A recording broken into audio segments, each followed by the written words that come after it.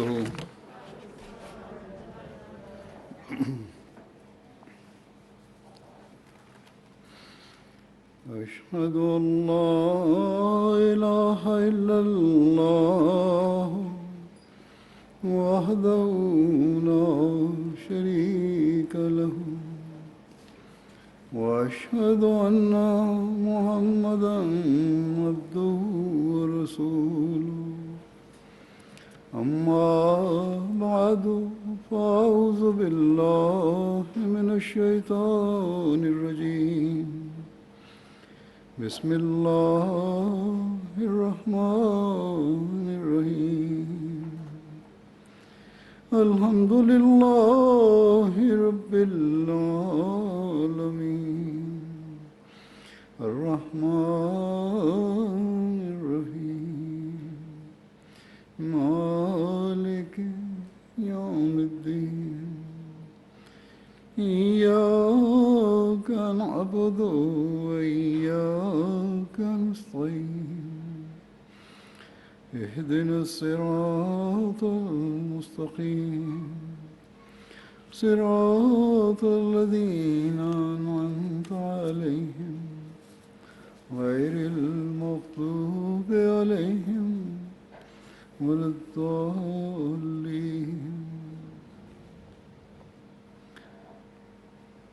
آج کل روشن خیالی کے نام پر آزادی اظہار و عمل کا ایسا تصور پیدا ہو گیا ہے جو روشن خیالی کم اور اندھیروں کی طرف لے جانے والی زیادہ ہے۔ ایسا تصور ہے جو مصنوعی اور سطحی۔ جس کے فوائد اور نقصان کا موازنہ کرنے کی تکلیف ہی گوارا نہیں کی گئی۔ اس نام نہاد آزادی اور روشن خیالی کے بعض پہلوؤں کے فوائد کے بجائے نقصان زیادہ ہیں۔ یہ دیکھا ہی نہیں جا رہا کہ روشن خیالی اور آزادی اظہار و عمل کے نام پر ہم اپنی نسل کے مستقبل داؤ پر لگا کر خود بھی اندھیروں کی گھاٹیوں کی طرف بڑھ رہے ہیں اور اپنی نسل کو بھی اس میں دھکیلنے کی کوشش میں لگے ہوئے ہیں۔ اس نام نہاد آزادی کو سوشل میڈیا کے ذریعے سے آج کل اس قدر ایکسپلائٹ کیا جا رہا ہے، اس کی تشہیر کی جا رہی ہے، غلط رنگ میں پیش کیا جا رہا ہے کہ سوچنے سمجھنے کی صلاحیتیں ہی ختم ہو گئی ہیں کہ ہم کس تباہی کو آواز دے رہے ہیں۔ بہرحال دنیا دار جب دنیاوی نظر سے دیکھتے ہوئے، چاہے نیک نیتی سے ہی صحیح، اول تو نیک نیتی بہت کم ہوتی ہے، ایک برائی کو ختم کرنا چاہتے ہیں یا اس سے بچنا چاہتے ہیں تو دوسری برائی میں گرفتار ہو جاتے ہیں، کیونکہ روحانی آنکھ ان کی بند ہوتی ہے۔ اور پھر آج کل دنیا داری نے اور دین سے دوری نے اس حد تک دین سے متنفر کر دیا ہے کہ دین کی نظر سے دیکھنا بھی نہیں چاہتے لوگ، اور اسلام کے خلاف تو عام طور پر سخت تنقید کی جاتی ہے اور اسلام کو تنقید کا نشانہ بنایا جاتا ہے، اور اس کی تعلیم کو پرانی دقیانوسی تعلیم کا نام دیا جاتا ہے، جس کا آج کل کی ترقی یافتہ دنیا میں کوئی مقام نہیں ہے۔ یہ کہا جاتا ہے اسلام کے بارے میں، حالانکہ اسلام ہی ایک ایسا مذہب ہے جو ایسی تعلیم دیتا ہے جو ہر ایک کے حقوق بتاتی ہے، آزادی اظہار و عمل کا بھی پتہ دیتی ہے، اور ہر ایک کی حدود اور قیود کا بھی ذکر کرتی ہے، اور اس کو اعتدال پر رکھنے کے لیے ہدایت بھی دیتی ہے۔ 2019 کے آخری جلسے میں کی آخری تقریر میں میں نے اسلام میں مختلف طبقوں کے حقوق کا ذکر کیا تھا، اور ذکر کرتے ہوئے بتایا تھا کہ کس طرح اسلام حقوق دیتا ہے۔ کچھ کی انشاءاللہ آئندہ بھی نشاندہی کروں گا، لیکن اس وقت میں یہاں عورتوں کے حوالے سے کچھ باتیں کہنی چاہتا ہوں۔ عموماً اسلام پر یہ اعتراض کیا جاتا ہے کہ اسلام عورت کو آزادی نہیں دیتا، لیکن یہ اسلام کی تعلیم سے لا علمی یا اعتراض برائے اعتراض ہے۔ اسلام کی خصوصی تعلیم کا بنیادی اصول یہ ہے کہ صرف حقوق لینے پر زور نہ دو، بلکہ اگر معاشرے میں امن اور سکون کی فضا پیدا کرنی ہے تو حقوق ادا کرنے کی طرف بھی توجہ کرو، اور ہر ایک کے ذمہ جو فرائض ہیں ان کو ادا کرنے کی بھی اہمیت دو، تبھی حقیقی امن اور سلامتی کی فضا قائم ہو سکتی ہے۔ جو اگر ہر طبقہ کے حقوق اختیارات کو واضح کرتی ہے تو ان کی ذمہ داریوں کی بھی بات کرتی ہے۔ عورت کو صرف یہ نہیں کہتی کہ تم اپنے حقوق حاصل کرو، بلکہ اپنے مقام کو سمجھنے اور غلط چیزوں سے بچنے کے لیے بھی ہوشیار کرتی ہے۔ بس یہ وہ سموئی ہوئی تعلیم ہے جو حقیقت میں ہر طبقے کے حقوق قائم کرنے اور آزادی عمل و اظہار کی ضامن ہے۔ بس اس تعلیم کا نہ کوئی اور دینی تعلیم مقابلہ کر سکتی ہے، نہ ہی کوئی دنیاوی تعلیم اور قانون مقابلہ کر سکتے ہیں۔ جیسا کہ میں نے کہا کہ اس وقت میں ان باتوں کے بارے میں عورتوں کے حوالے سے بات کروں گا جو اسلام میں عورت کے مقام کو ظاہر کرتی ہیں اور ان کے حقوق کا پتہ دیتی ہیں۔ اللہ تعالیٰ نے بے شمار جگہ عورتوں کے بارے میں احکامات دیے ہیں، اور پھر ان کا عملی اظہار حضرت صلی اللہ علیہ وسلم کی زندگی سے ہمیں ملتا ہے کہ کس طرح حضرت صلی اللہ علیہ وسلم نے عورت کی عزت قائم فرمائی، اور پھر اس زمانے میں کس طرح حضرت مسیح موعود علیہ الصلوۃ والسلام نے ہمیں عورت کی عزت اور اس کا احترام پیدا کرنے کی طرف توجہ دلائی۔ اور جب ہم ان باتوں کو دیکھتے ہیں جو عورت کے متعلقہ حقوق کے بارے میں قرآن کریم میں بیان ہوئے ہیں، اور پھر حضرت صلی اللہ علیہ وسلم کے عمل اور ارشادات سے ان کی وضاحت ہوئی، اور پھر حضرت مسیح موعود علیہ الصلوۃ والسلام نے بیان فرمائے، اور اس کی روشنی میں خلفاء نے بھی مختلف اوقات میں بیان کیے، تو پھر اس کی کوئی وجہ نہیں رہتی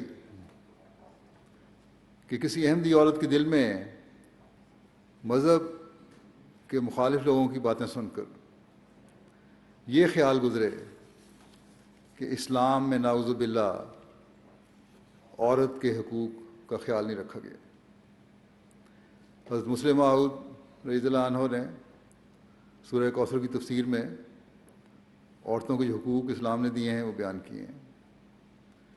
قرآن کریم کی تعلیم کی روشنی میں یہ واضح کیا کہ جو حقوق عورت کے قرآن کریم نے قائم فرمائے ہیں اس سے پہلے کسی شریعت میں نہیں تھے، بلکہ کہنا چاہیے کہ کسی دنیاوی قانون میں بھی نہیں تھے، اور قرآن کریم عورت کا حق صرف تسلیم ہی نہیں کرتا بلکہ ان پر اس قدر زور ہے کہ ایک دروازہ اس حوالے سے علوم کا کھل گیا، نئی نئی باتیں پتہ لگتی ہیں۔ عورت مرد کے نکاح کے موقع پر جب نکاح ہوتا ہے کہ لڑکی اور لڑکے کا، جو آیات پڑھی جاتی ہیں، حضرت صلی اللہ علیہ وسلم نے اس میں ایسی آیات منتخب فرمائی ہیں جن میں عورت کے حقوق کی اہمیت واضح ہو جاتی ہے۔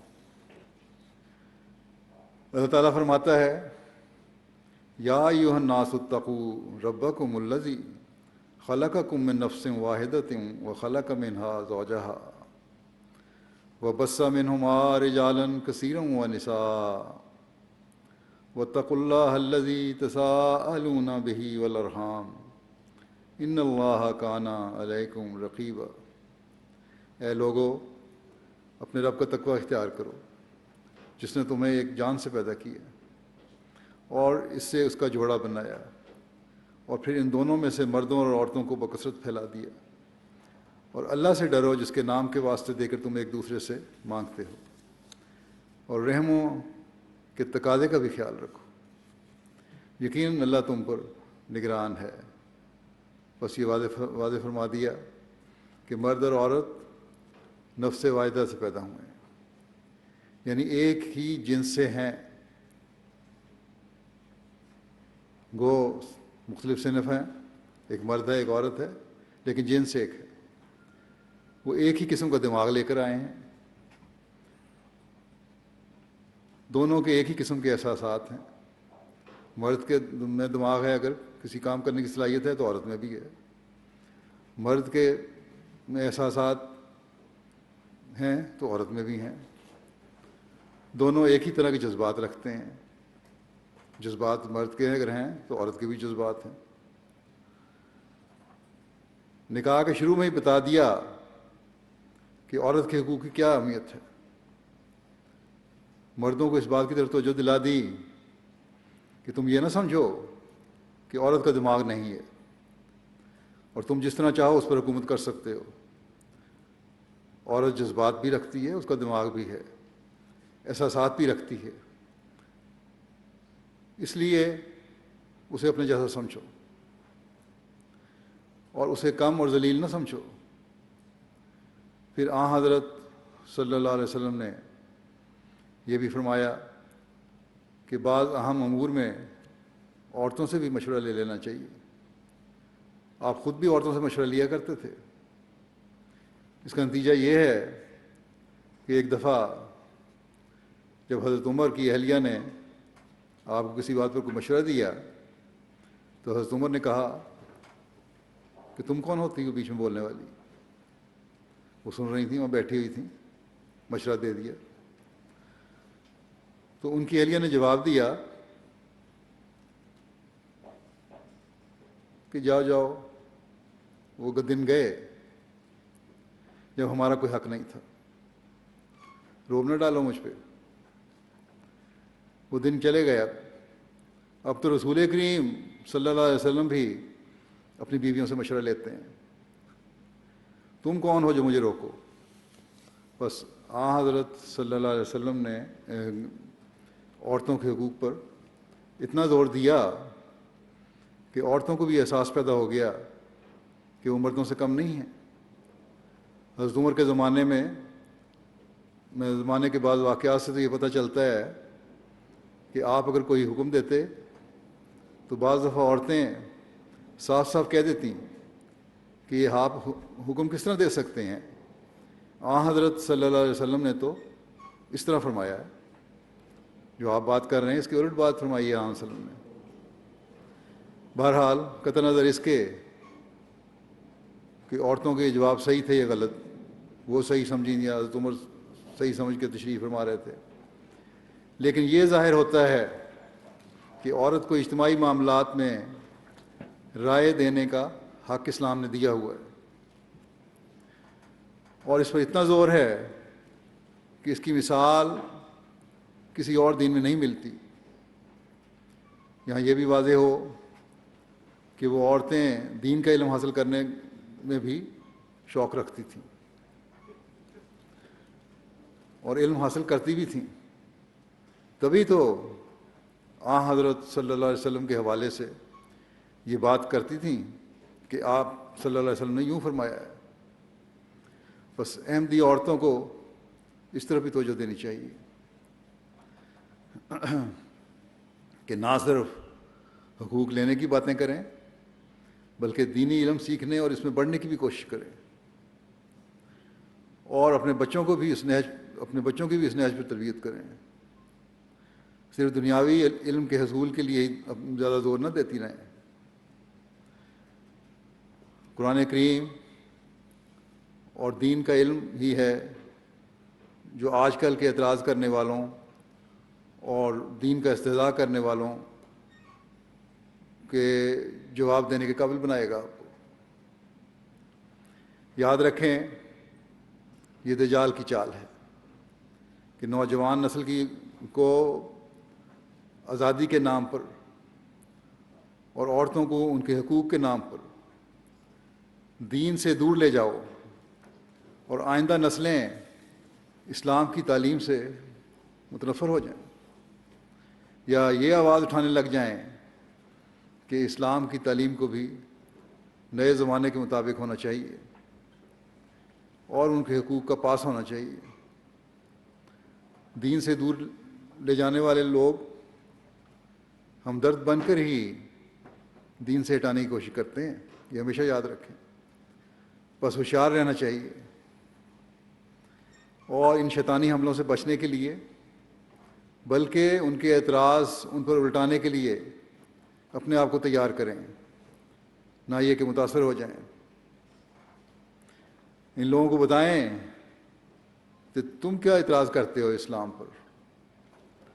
اسلام تو عورت کو جو تحفظ اور آزادی دیتا ہے وہ نہ کسی مذہب میں ہے نہ ہی دنیاوی قاعدہ اور قانون میں ہے، اور جس کو تم آزادی کا نام دیتے ہو وہ عورت کے تقدس اور حیا کو ختم کرنے والی ہے۔ بلکہ ان دنیا داروں میں سے بھی بعض لکھنے والوں نے یہ لکھا ہے کہ مرد جو عورت کو آزادی اور حقوق کا شور میں چاہتے ہیں، یہ ان کے اپنے مفاد اور اپنے غلط جذبات کی تسکین کے لیے ہے، ان کو عورت سے کوئی ہمدردی نہیں۔ کئی کالمنسٹ نے اخباروں میں لکھا ہے، بلکہ ایک نے تو کھل کے لکھا ہے۔ بس ان کے جذبات کی تسکین کے لیے، نہ کہ عورت کو کچھ دینے کے لیے۔ عورت کے مفاد کے لیے باتیں نہیں کرتے، بلکہ اپنے مفاد کی باتیں کر رہے ہوتے ہیں۔ بس بہت ہوشیار ہونے کی ضرورت ہے۔ احمدی عورت خوش قسمت ہے کہ اس نے اس زمانے کے امام کو مانا ہے، جنہوں نے ہمیں ہر معاملے میں اسلام کی خوبصورت تعلیم کو نکھار کر دکھا دیا ہے۔ عورتوں کے حقوق کے بارے میں حضرت مسیح موعود علیہ الصلوۃ والسلام ایک جگہ فرماتے ہیں کہ عورتوں کے حقوق کی جیسی حفاظت اسلام نے کی ہے ویسی کسی دوسرے مذہب نے قطعاً نہیں کی۔ مختصر الفاظ میں فرما دیا کہ وَلَهُنَّ مِثْلُ الَّذِي عَلَيْهِنَّ۔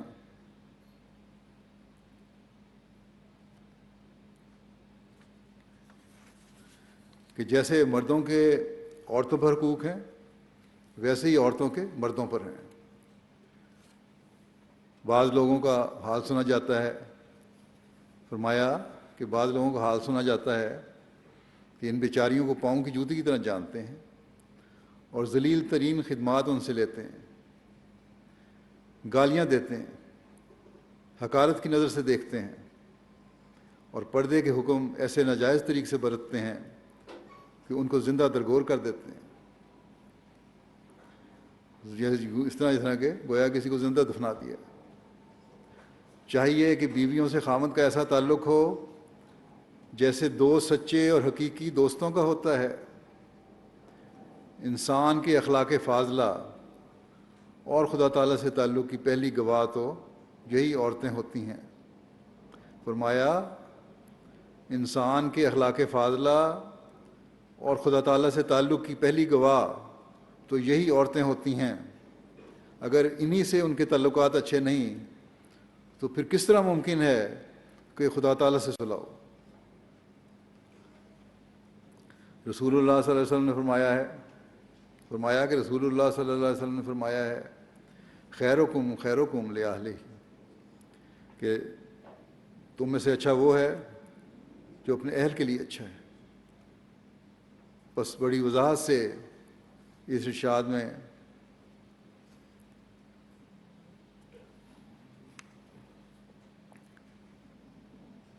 فرما دیا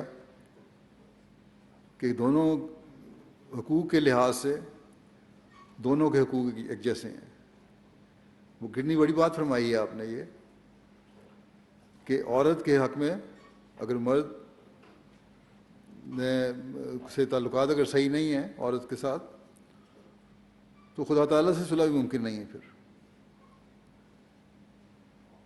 بس مرد تو مجبور ہے کہ اللہ تعالیٰ کو راضی کرنے کے لیے بھی عورت کے حق ادا کرے۔ جو پہلے میں نے آیت پیش کی تھی اس میں بھی یہی اللہ تعالیٰ نے فرمایا ہے کہ عورت اور مرد دماغ، جذبات، احساسات اور حقوق کے لحاظ سے برابر ہیں۔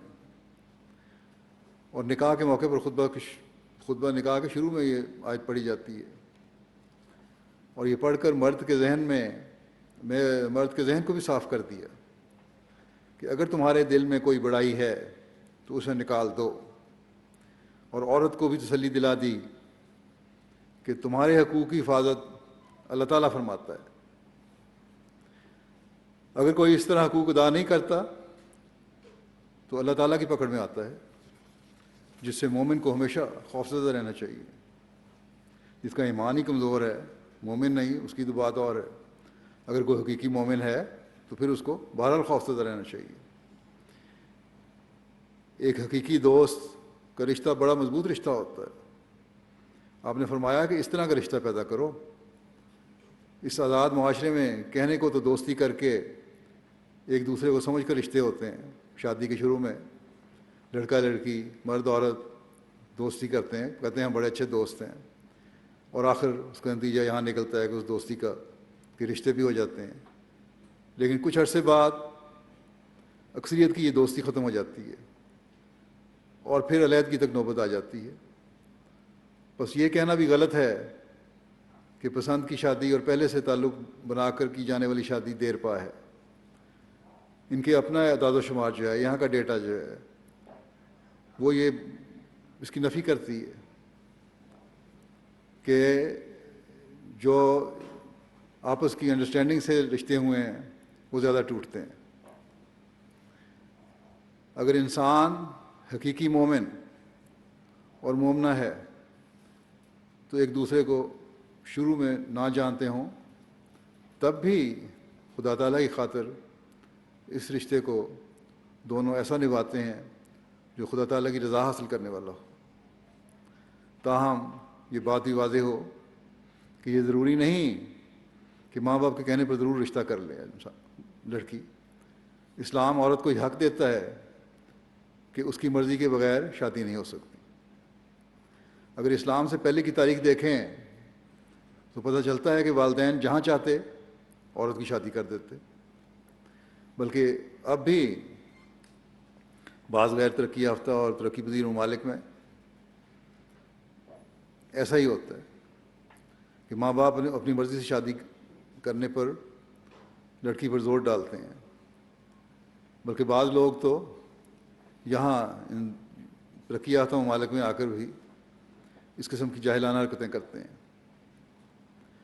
کہ ہماری مرضی سے ہماری برادری میں اور ہمارے خاندان میں شادی ہوگی, نہیں تو لڑکی کو بڑی سختیاں جھیلنی پڑتی ہیں. ماں باپ صرف دعا کر کے, اصل طریقہ تو یہ ہے کہ ماں باپ دعا کر کے اپنی پسند کا اظہار کریں, لیکن زبردستی نہیں کرنی چاہیے. اگر وہ یہ کہے کہ مسلمان یہ کرتے ہیں تو واضح ہو یہ ان لوگوں کا قصور ہے جو اپنی مرضی ٹھونستے ہیں. اسلام کی تعلیم کا تو کوئی قصور نہیں. اسلام نے تو یہاں تک کہا ہے کہ عورت کی مرضی کے خلاف اگر کوئی شادی ہو تو وہ باطل ہے, غلط ہے. بس یہ ایک بہت بڑا حق ہے جو قرآن کریم نے اور اسلام نے عورت کو دیا ہے, جس کا اس سے پہلے تصور بھی نہیں تھا.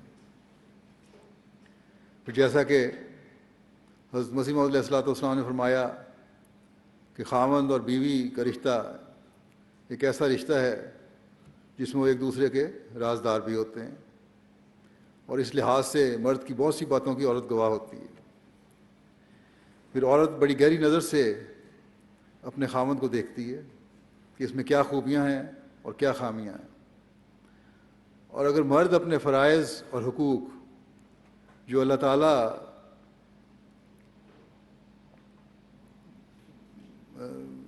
نے اسے دیے ہیں وہ ادا نہیں کر رہا, جو بیوی کے حقوق ہیں انہیں اسلامی تعلیم کے مطابق ادا نہیں کر رہا, تو ایک دن بیوی پھر اس کے سامنے کھڑی ہو سکتی ہے اور ایسے بگڑے ہوئے خاوند کو کہہ سکتی ہے اور کہے گی, اور وہ اس کا حق رکھتی ہے کہ پہلے اپنی اصلاح کرو پھر مجھے سمجھانا. بس عموماً گھروں میں جھگڑوں کی بنیاد بھی یہیں سے پڑتی ہے, جب مرد جابر حاکم کی طرح اپنے گھر کو چلانا چاہتا ہے اور حقوق ادا نہیں کرتا تو اسے بیوی کے اعتراضوں کا سامنا بھی کرنا پڑتا ہے. بس عورت کے ایک بیوی کے حق کو قائم کرنے کے لیے اور گھر میں امن کی فضا پیدا کرنے اور قائم رکھنے کے لیے حضرت صلی اللہ علیہ وسلم کا یہ سنہرا ارشاد ہے کہ تم میں سے بہتر وہی ہے جو اپنے اہل کے لیے اچھا ہے.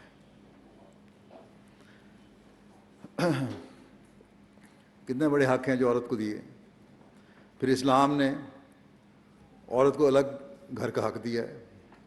اس پہ بھی بعض لوگ سوال کرتے ہیں.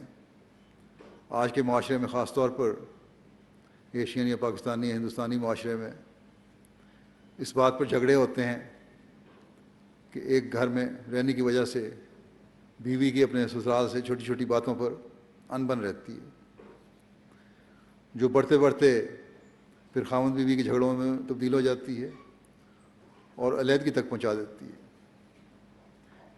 تو بیوی کو یہ حق ہے کہ وہ علیحدہ گھر کی خواہش کرے، اور انتہائی مجبوری کے علاوہ مردوں کو یہ کہا گیا ہے کہ اس خواہش کو پورا کرنا چاہیے.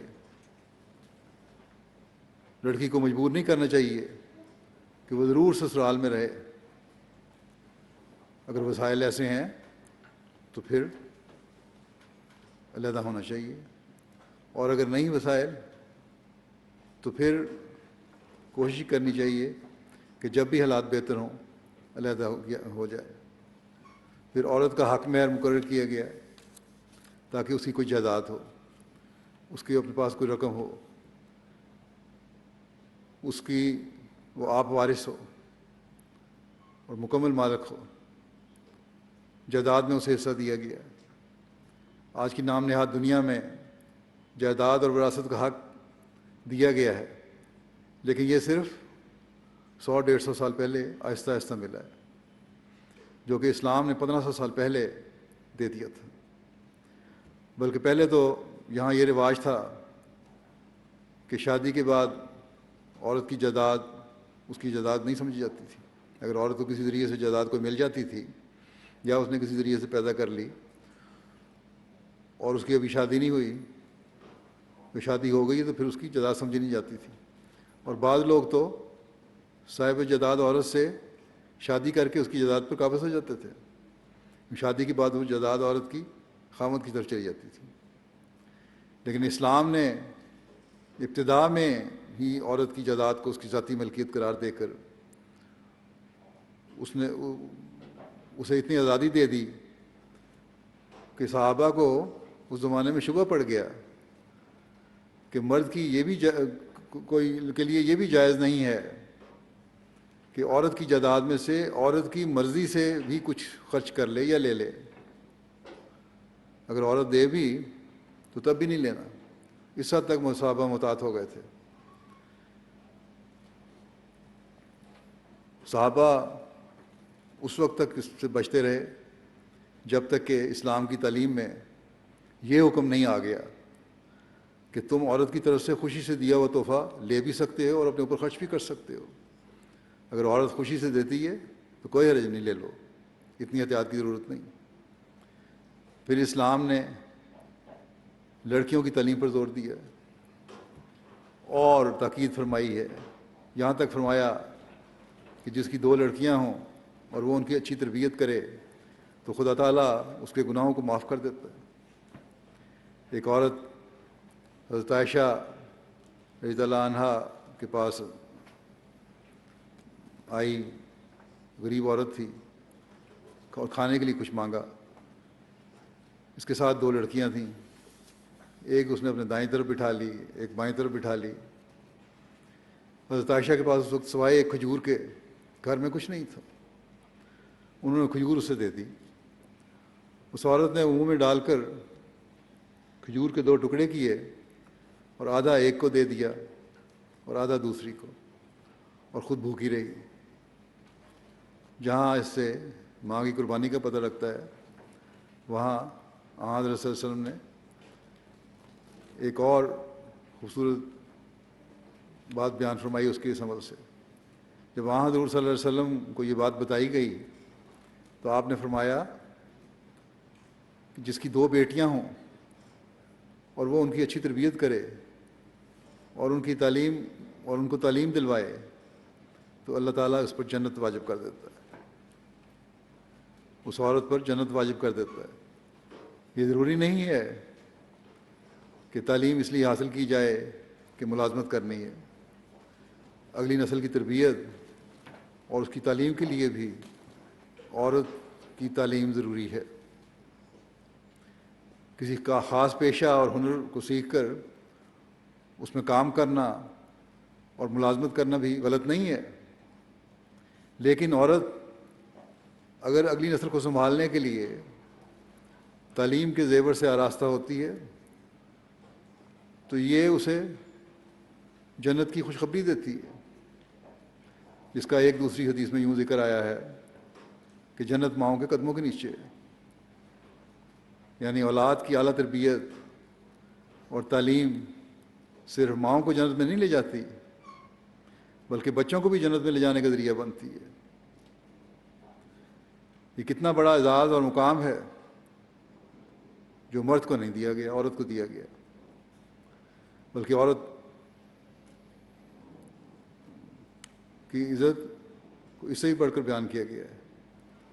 بس نیک عورت، مومنہ عورت ایسی ہے جو مردوں سے کئی قدم آگے ہو سکتی ہے، اور جس قوم کی عورتیں نیکی میں آگے ہوں، تعلیم یافتہ اور تربیت یافتہ ہوں، اپنے بچوں کی صحیح اسلامی تعلیم کی روشنی میں تربیت کرنے والی ہوں، تو پھر اگلی نسلیں جن میں لڑکے بھی شامل ہیں، لڑکیاں بھی ایسی نکلیں گی جو نیکی اور تقوی میں ایک دوسرے سے سبقت لے جانے والی ہوں گی، بڑھنے والی ہوں گی۔ اسلام نے بعض حالات میں طبیعتیں نہ ملنے کی وجہ سے یا کسی اور وجہ سے شادی کے رشتے کو ختم کرنے کی جو اجازت دی ہے، اس کی بات اگر ہم دیکھیں تو اس حق کا استعمال بھی دونوں کو برابر دیا ہے، مرد کو طلاق کی صورت میں، عورت کو خلا کی صورت میں۔ اور مرد کو یہ حکم ہے کہ اس حق کو استعمال کرنے کی صورت میں یہ بات مد نظر رہے کہ عورت پر زیادتی نہ ہو۔ اگر زیادتی ہوتی ہے تو یہ بہت بڑا ظلم ہے، اور اللہ تعالیٰ ظلم کی سزا دیتا ہے۔ طلاق کے سلسلے میں اللہ تعالیٰ ایک جگہ فرماتا ہے مردوں کو مخاطب کر کے کہ وَإِنْ عَزَمُوا الطَّلَاقَ فَإِنَّ اللَّهَ سَمِيعٌ عَلِيمٌ۔ وَإِنْ عَزَمُوا الطَّلَاقَ فَإِنَّ اللَّهَ سَمِيعٌ عَلِيمٌ۔ اور اگر طلاق قطعی فیصلہ کر لیں تو یقیناً اللہ بہت سننے والا اور دائمی علم رکھنے والا ہے۔ حضرت مسیح علیہ السلام نے اس کی وضاحت فرمائی ہے، وہ مردوں کی طرف نہیں چاہتی، بلکہ آپ فرماتے ہیں کہ اگر طلاق دینے پر مرد پختہ ارادہ کر لے سو وہ یاد رکھے کہ خدا سننے والا اور جاننے والا ہے۔ یعنی اگر وہ عورت جس کو طلاق دی گئی ہے خدا کے علم میں مظلوم ہو، فرمایا وہ عورت جس کو طلاق دی گئی ہے خدا کے علم میں مظلوم ہو اور پھر وہ بد دعا کرے تو خدا اس کی یہ دعا سن لے گا۔ بس اس آیت میں مرد کو اشارہ کیا گیا ہے کہ طلاق کے فیصلہ سوچ سمجھ کر کرو، بلا وجہ چھوٹی چھوٹی باتوں پر عورت کو طلاق نہ دے دو۔ اللہ تعالیٰ اگر تمہاری سنتا اور تمہاری باتیں جانتا ہے تو عورت کی باتیں بھی سنتا ہے اور اس کی حالات کا بھی علم ہے اسے۔ اور اگر تم ظلم کر کے اسے اپنے سے علیحدہ کر رہے ہو تو عورت اللہ تعالیٰ سے تمہارے اس ظلم کو بدلہ لینے کی دعا کر سکتی ہے، اور اللہ تعالیٰ مظلوم کی دعا سنتا ہے۔ بس یہاں مردوں کو ڈرایا گیا ہے جو طلاق دینے میں جلد بازی کرتے ہیں، اور عورت کا حق قائم کیا گیا ہے۔ پھر ایک اعتراض یہ ہے کہ ایک سے زیادہ شادیوں کی مرد کو اجازت دے کر عورت کا حق مارا گیا ہے۔ بات تو یہ ہے کہ یہ بعض حالات میں اجازت ہے، حکم نہیں ہے، اور اس اجازت پر عمل کرنے کے لیے بھی بعض شرائط رکھی گئی ہیں۔ اس ترقی یافتہ معاشرے میں ایک شادی کر کے پھر دوسری عورتوں سے ناجائز تعلقات رکھے جاتے ہیں، روز کی خبریں ہم دیکھتے ہیں، اور یہ بے حیائی اور فحاشی ہے جس کی اسلام قطعاً اجازت نہیں دیتا۔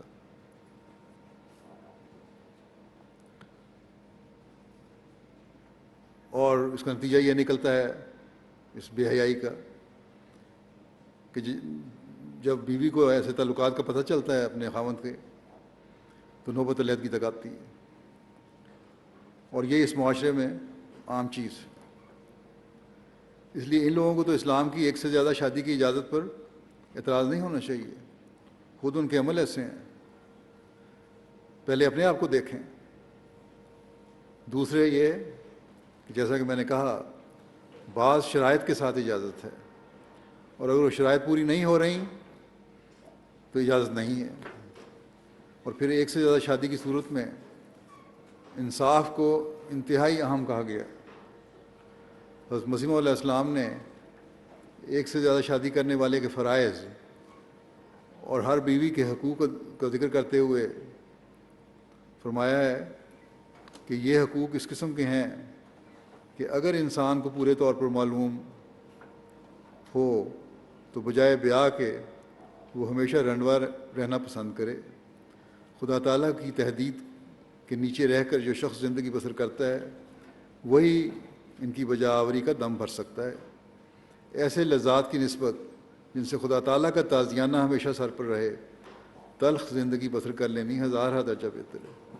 یعنی شادی کے بعد بیوی کے حقوق ادا نہ کرنا یہ کتنا بڑا گناہ ہے۔ اگر اس کا پتہ ہو انسان کو تو فرمایا کہ ایک شادی بھی شاید نہ کرے اور بغیر شادی کے رہنا پسند کرے انسان، اگر وہ صحیح مومن ہے۔ فرمایا کہ ایک سے زائد شادی کو شریعت نے بطور علاج کے رکھا ہے۔ جہاں شادی ہے وہاں جو شرائط پوری ہونی ہے وہ بطور علاج ہے۔ پھر آپ فرماتے ہیں پہلی بیوی کی رعایت اور دلداری یہاں تک کرنی چاہیے کہ اگر یہ بھی حق قائم کیا ہے، اگر کوئی ضرورت مرد کو ازدواج ثانی کی محسوس ہو لیکن وہ دیکھتا ہے کہ دوسری بیوی کے کرنے سے پہلی بیوی کو سخت صدمہ ہوتا ہے اور حد درجہ اس کی دل شکنی ہوتی ہے، تو اگر وہ صبر کر سکے اور کسی معصیت میں مبتلا نہ ہو اور نہ کسی شرعی ضرورت کا اس سے خون ہوتا ہو۔ شرائط ہیں، گناہ سے بچنا اور شرعی ضرورت کا خیال۔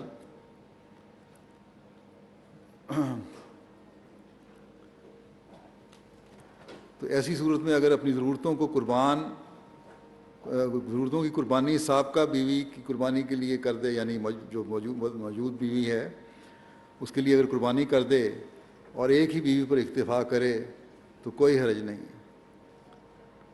اس بات پہ بھی فرمایا کہ اگر بہت اشد مجبوری نہیں ہے، جو جائز مجبوری ہے، تو پھر بیوی کی دلداری کے لیے ضروری ہے کہ قربانی کرو اور ایک پہ اکتفا کرو، اور اسے مناسب ہے کہ دوسری شادی نہ کرے۔ پھر فرمایا دل دکھانا بڑا گناہ ہے اور لڑکیوں کے تعلقات بڑے نازک ہوتے ہیں۔ جب والدین ان کو اپنے سے جدا اور دوسرے کے حوالے کرتے ہیں تو خیال کرو کیا امیدیں ان کے دلوں میں ہوتی ہیں، اور جن کا اندازہ انسان عاشرہن بالمعروف کے حکم سے ہی کر سکتا ہے۔ بس یہاں عورت کے احساسات، جذبات کا بڑا کھول کر ذکر فرماتے ہوئے، ان کے حق کی طرف توجہ دلاتے ہوئے مردوں کو نصیحت کی اور تنبیہ فرمائی ہے۔ آپ نے یہاں تک فرمایا کہ یہ ان عورتوں کا حق ہے کہ جب کسی مسلمان سے نکاح کرنا چاہیں تو اول شرط کر لیں کہ ان کا خاوند کسی حالت میں دوسری بیوی نہیں کرے گا۔ یہ بھی عورت کا حق ہے کہ شادی سے پہلے اس جس سے شادی کر رہے ہیں مرد سے، اس سے عہد لے سکتے ہیں، معاہدہ کر سکتے ہیں کہ تم آئندہ جو بھی حالات ہوں دوسری شادی نہیں کرو گے، اور پھر چاہے جو بھی حالات ہوں مرد پابند ہے کہ نہیں شادی کرے گا۔ بس اس حد تک مرد کو پابند کرنے کا حق دیا گیا۔ پھر مرد کی یہ ذمہ داری لگائی ہے کہ وہ عورت کی ضروریات کا ذمہ دار ہے، اس کی حفاظت کرنے والا ہے۔ عورت کا بحیثیت خامد نگران بھی ہے، اور اس لحاظ سے مرد کی ذمہ داری ہے کہ وہ گھر کے تمام معاملات دیکھے، گھر کے خرچ پورے کرے، بیوی بچوں کی ضروریات کا خیال رکھے۔ عورت کمانے والی بھی ہے تب بھی اس کی کمائی پر نظر نہ رکھے، جیسا کہ پہلے میں نے بیان کیا، سوائے اس کے کہ اپنی مرضی سے خرچ کرے عورت، بلکہ خود اپنی ذمہ داری ادا کرے. اور جسمانی لحاظ سے بھی مرد کو فضیلت ہے، کہ ہم دنیا میں بھی ہر جگہ دیکھتے ہیں، طاقت کے لحاظ سے بھی اور اعصاب کے لحاظ سے بھی. اس لیے اس بات کا خیال رکھے کہ اسے جذباتی اور جسمانی تکلیف نہ پہنچائے. مرد کو فضیلت اگر دی گئی ہے جسمانی لحاظ سے اور اعصاب کے لحاظ سے، مضبوط اعصاب بنایا ہے بعض معاملات میں، تو پھر یہ بھی فرض اس پہ ڈالا گیا ہے کہ وہ کسی قسم کی تکلیف عورت کو نہ دے. اگر گھر میں بعض باتوں پر اختلاف ہو جاتا ہے تو پھر بھی ایسی باتیں نہ کرے یا غصے میں ہاتھ نہ اٹھائے جو عورت کو جذباتی اور یا جسمانی تکلیف ناجائز طور پر پہنچا سکے یا پہنچانے والی ہو. جو جسمانی فضیلت ہے یا بیوی کی ضروریات پوری کرنے کی ذمہ داری ہے، اس سے غلط فائدہ نہ اٹھائے مرد. تو یہاں اس حوالے میں عورت کا حق قائم کیا گیا ہے. اس آیت میں بھی جو قرآن شریف میں اللہ تعالیٰ فرماتا ہے قوام ہے مرد، وہاں عورت کا حق قائم کیا گیا ہے. اور مرد کو اس فضیلت کی وجہ سے اس کی ذمہ داری کا احساس دلایا گیا ہے. اور یہ فضیلت بھی پھر ہر معاملے میں نہیں ہے، یہاں بعض معاملات میں ہے. تبھی تو ایک موقع پر ایک صحابیہ کے یہ کہنے پر کہ مرد سب فرائض عبادتوں وغیرہ کے بھی پورے کرتے ہیں، اور لمبی ایک تفصیل بیان کی انہوں نے، اور پھر یہ بھی کیا آخر میں بیان کیا کہ سب سے بڑھ کر جہاد بھی کرتے ہیں، جس کا بہت بڑا ثواب ہے، جبکہ ہم عورتیں اس سے محروم ہیں. ہم تو گھروں میں بیٹھی رہتی ہیں، قید ہیں، صرف اپنے گھریلو ذمہ داریاں ہی ادا کر سکتی ہیں اور اولاد کو پالتی ہیں، گھر کی نگرانی کرتی ہیں.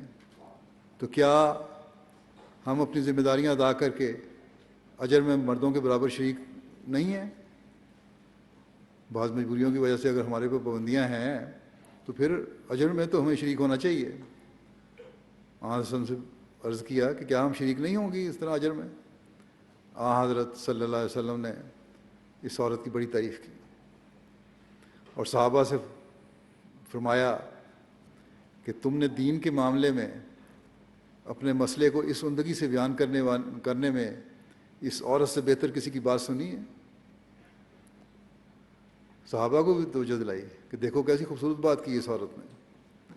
صحابہ نے عرض کیا ہم تو کسی عورت سے اتنی گہری سوچ کی امید بھی نہیں رکھتے تھے. پرانا تربیت تھی، جو پرانے خیالات تھے، اس لیے صحابہ نے صاف کہہ دیا کہ ہم تو نہیں سمجھ سکتے کہ عورت کتنی عقل کی بات کر سکتی ہے. بس آپ نے صحابہ سے سوال پوچھ کر ان کو یہ بھی بتا دیا کہ تم عورت کو کم تر سمجھتے ہو، لیکن عورتیں بھی بڑی عقل اور دینی لحاظ سے حکمت کی باتیں کرتی ہیں.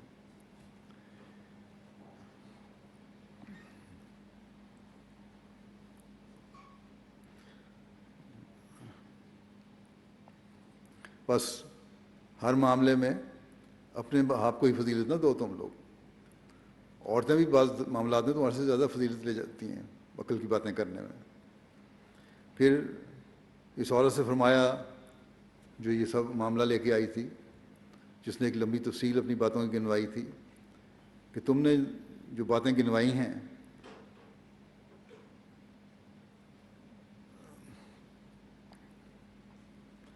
کہ یہ عورتیں ہم کرتی ہیں، اور اگر ایک نیک عورت، گھردار عورت اپنے بچوں اور اپنے گھر کو سنبھالنے کے لیے جو تم نے کہا اسی طرح کرتی ہے، اپنے خاوند کے ہوتے ہوئے اور اس کے پیچھے بھی کی ذمہ داریاں ادا کرتی ہے، وہ مردوں کے برابر ہے اپنے اجر میں.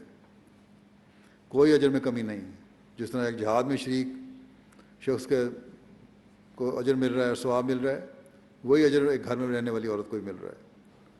وہ عورت خوشی خوشی یہ بات سن کے آن رسول صلی اللہ علیہ وسلم کی لا الہ الا اللہ اور اللہ اکبر کے الفاظ بلند کرتے ہوئے اپنے گھر چلی گئی، عورتوں کی طرف چلی گئی. بس مردوں کو بعض فرائض کی ذمہ داریوں کی وجہ سے فضیلت ہے، نہ کہ عقل جذبات کے لحاظ سے. اور اگر مرد وہ ذمہ داریاں ادا نہیں کرتے تو وہ گناہ گار بھی ہیں. بہرحال اسلام میں عورت کے بہت سے حقوق قائم کیے گئے ہیں اور ان کے اجر بھی مردوں کے برابر ہیں، بشرطے کہ وہ اپنی ذمہ داریاں بھی ادا کریں اور اسلام کی تعلیم پر عمل کریں. اسلام کی تعلیم کو کسی احساس کمتری کی وجہ سے اپنے لیے شرمندگی کا باعث نہ سمجھیں یا دجال کی چال میں پھنس کر اپنے اوپر ناجائز بوجھ نہ سمجھیں. اسلام کا ایک حکم پردے کا بھی ہے. کسی نے مجھے لکھا گزشتہ دنوں کہ یہاں ان ممالک میں تو ہمارے ملکوں کے مردوں کی طرح جس طرح عام ہمارے ایشین مرد ہیں گھور گھور کے دیکھتے ہیں عورتوں کو، یہاں تو گھور کر نہیں دیکھا جاتا. اس لیے یہاں اس طرح پردہ کرنے کی کیا ضرورت ہے جس طرح اسلام کو پردہ کرنے کا حکم ہے. پہلی بات تو یہ یاد رکھنی چاہیے کہ اللہ تعالیٰ کا کوئی حکم ایسا نہیں جسے ہم خود اپنے نفس کے دھوکے میں آ کر غلط تشریح کرتے ہوئے وقت کی ضرورت یا عدم ضرورت کا درجہ دے دیں. پھر یہ یاد رکھیں کہ اسلام نے جہاں عورت کو پردہ کرنے اور نظریں نیچی رکھنے کا حکم دیا ہے وہاں پہلے مردوں کو حکم دیا ہے. اگر ایک حقیقی اسلامی معاشرہ ہو اور وہاں مرد غض بصر کرے اور غض بصر سے کام لینے والا ہو تب بھی عورت کو حکم ہے کہ تم بھی نظریں نیچی رکھو اور پردہ کرو. حضرت صلی اللہ علیہ وسلم نے بھی مردوں کو بازاروں میں بیٹھنے کی صورت میں نظریں نیچی رکھنے کا حکم دیا ہے. حضرت مسیح موعود علیہ الصلوۃ والسلام نے بھی فرمایا ہے کہ مومن کو نہیں چاہیے کہ بے محابہ اپنی آنکھ کو ہر طرف اٹھائے پھرے بلکہ یغضوا من ابصارہم پر عمل کر کے نظر کو نیچی رکھنا چاہیے.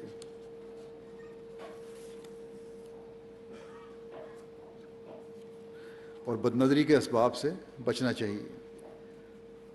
بس یہ کوئی دلیل نہیں ہے کہ کیونکہ مرد دیکھ نہیں رہے اس لیے پردہ اور حیادار لباس کی ضرورت نہیں ہے. حضرت مسیح علیہ الصلوۃ والسلام فرماتے ہیں کہ آج کل پردے پر حملے کیے جاتے ہیں لیکن یہ لوگ نہیں جانتے کہ اسلامی پردے سے مراد زندہ نہیں ہے، کوئی قید خانہ نہیں ہے کہ قید کر کے رکھ دو عورت کو، بلکہ ایک قسم کی روک ہے کہ غیر مرد اور عورت ایک دوسرے کو نہ دیکھ سکیں. جب پردہ ہوگا تو ٹھوکر سے بچیں گے. فرمایا بد نتائج کو روکنے کے لیے شارع الاسلام نے وہ باتیں کرنے کی اجازت ہی نہ دی جو کسی کی ٹھوکر کا باعث ہوں. پہلے ہی احتیاط کر دی کہ بد نتائج سے تاکہ بچا جائے.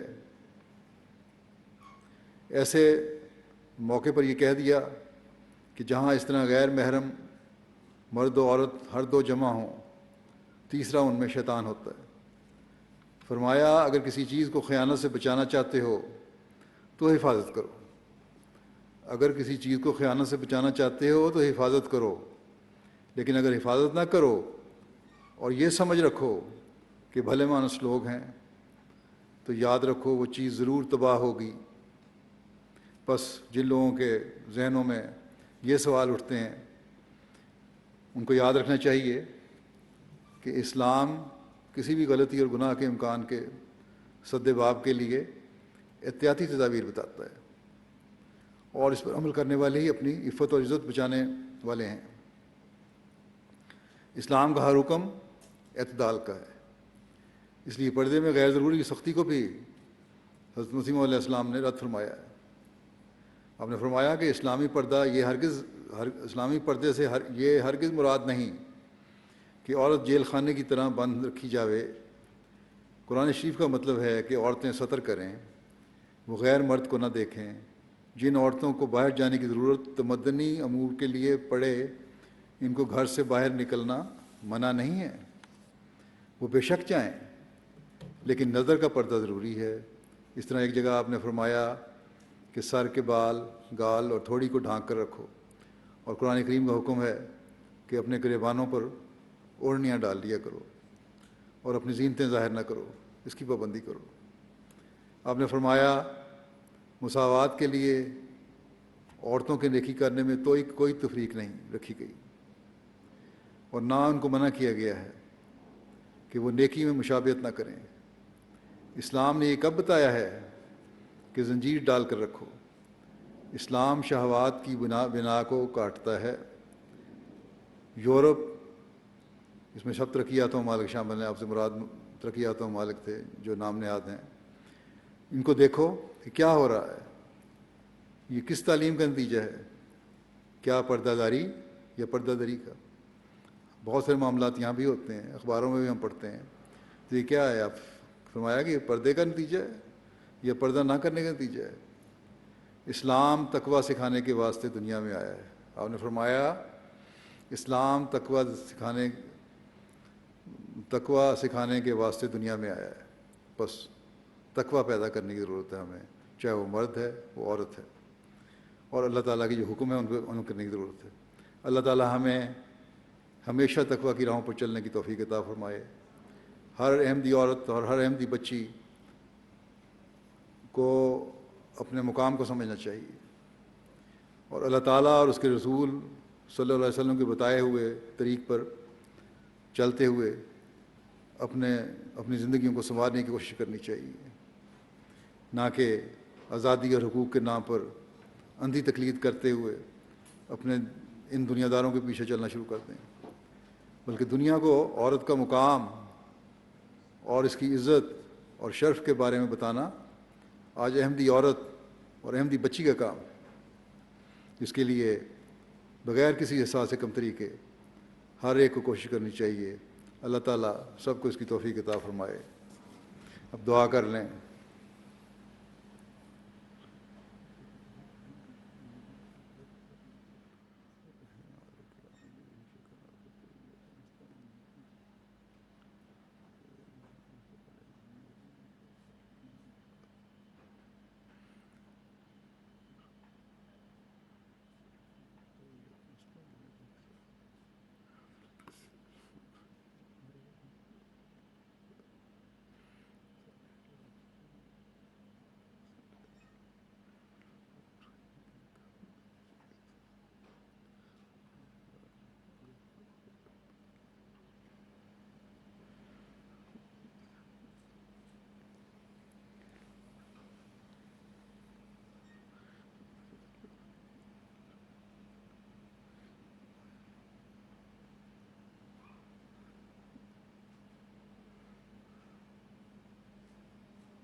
آمین۔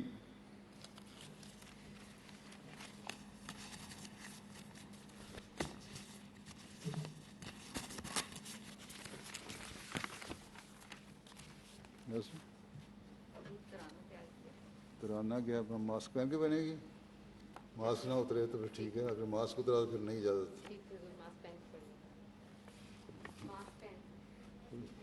5 منٹ کے اندر اندر ماسک میں بھی بڑی اچھی بات نکل آئے گی، فکر نہ کرو۔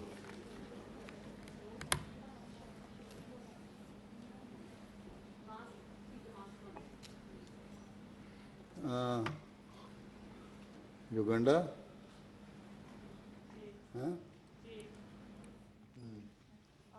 Mask, don't remove your mask. السلام علیکم خلیفۃ المسیح۔ السلام علیکم یا خلیفہ۔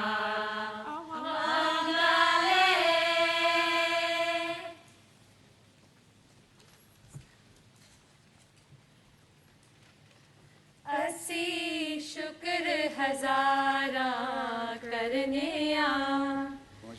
لکھ حمد ثنا کرنے ہاتھ جوڑ سلام کرنے ہاتھ جوڑ سلام کرنے دن عید